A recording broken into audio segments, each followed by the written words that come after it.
سەبارەت بەوەی ئەمڕۆ خەڵکی کوردستان بینی لە پەرلەمانی کوردستان چی گوزەری کرد، جێی نیگەرانی هەمووانە کە پارتی دیموکرات بە 45 کورسی و بە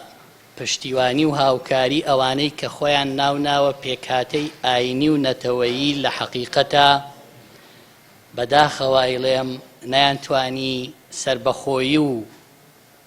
خاوەن بڕیاری خۆیان بسەلمێنن بەوەی کە نەبنە بەشێک لە ململانەی سیاسی لە بەرژەوەندی لایەنێک. بەداخەوە ئەمڕۆ چوونە بەرەیەک دژی دەنگ و دژی ئازادی ڕادەربڕین و چوونە بەرەی سەرکوتکردنی نوێنەرانی خەڵکی کوردستان لە پەرلەمانێکە کە ئێمە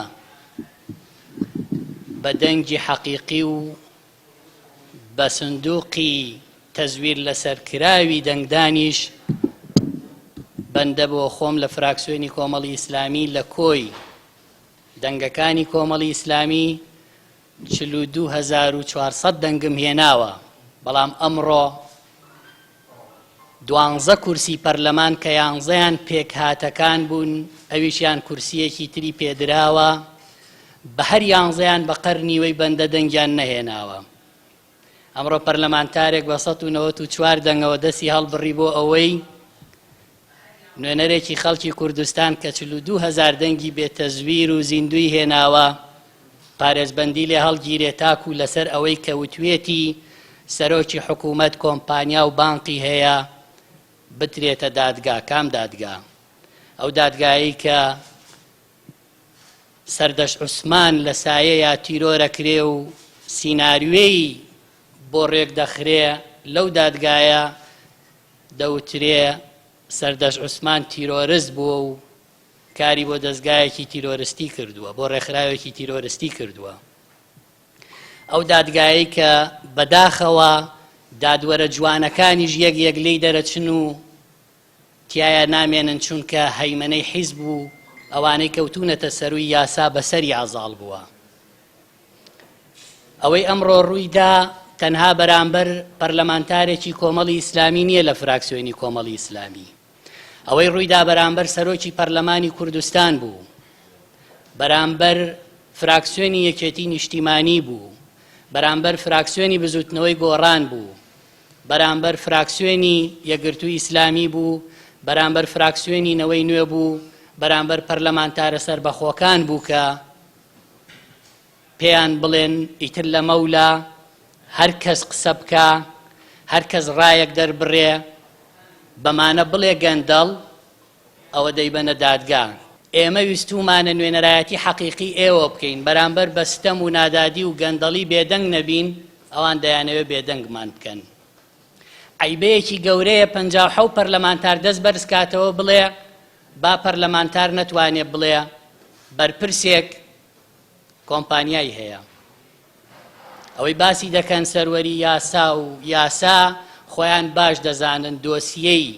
تاوانەکانی کە لە هەرێمی کوردستان کراوە چەندێک لە بەردەستیانایە و چەند تاوانبار و تاوانکاریان پاراستووە.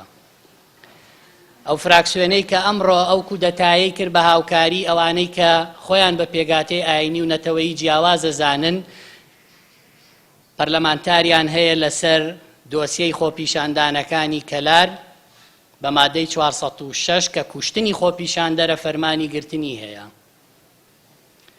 پەرلەمانتاری تریان هەیە دۆسیەی بزنس و فەزیحەی بزنسی هەیە لە گەرمیان لە ساڵی 2012ەوە. ئەمە بە بەرنامە دەیانەوێ ئەزموونی دەستگایەکی ئەمنی وەکو پاراستن کە بەرپرسەکەی بۆ بە سەرۆکی حکوومەت بیهێنن بیسەپێنن بەسەر حکومڕانی هەرێمی کوردستانە بە عەقڵیەتی بەڕێوەبردنی دەستگایەکی ئەمنی کە بەشێکی زۆر لە کارەکانی بریتیە لە سیخوڕی حکوومەتی پێ نابرێ بەڕێوە. حکوومەتداری بەوانە ناکرێت کە کاراکتەرەکانی دەستگای ئەمنی بێنن پۆستیان بنێ لە پەرلەمان و لە حکوومەت و بیانەوێ ژیانی خەڵک دابین بکەن، گوزەرانی خەڵک دابین بکەن، ئازادی بپارێزن، مافی خەڵک دابین بکەن بە پێچەوانەوە ئەمانە دەرکەوت بۆ ئەوە هاتوون سەرکوت بکەن بێدەنگی دروستکەن بەڵام با دڵنیابن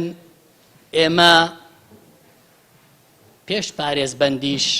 10 ساڵ لەمە و پێش مەکتەبی سیاسی پارتی دیموکرات لەسەر کەیسی سەردەش عوسمان کە من وتارێکم نووسی بوو سکاڵایان لەسەر من کردووە 10 ساڵ لەمە و پێش سکاڵایان کردووە لەسرم داوای 1 ملیار دینارەکەن کە ئەو کاتەکاری ڕۆژنامە نووسیمە کرد لە پەرلەمان بم حەسانم هەبێیانم بێ ڕۆژنامە نووس بم وەک ئێوە چالاکوانێک بم لەو سەر شەقامە هاوڵاتیەکی ئەم وڵاتە بم قەت دەست لەوە هەڵناگرم کە بەمانە بڵێم ئێوە دزن ئێوە داهاتی ئەم وڵاتەتان دزیوە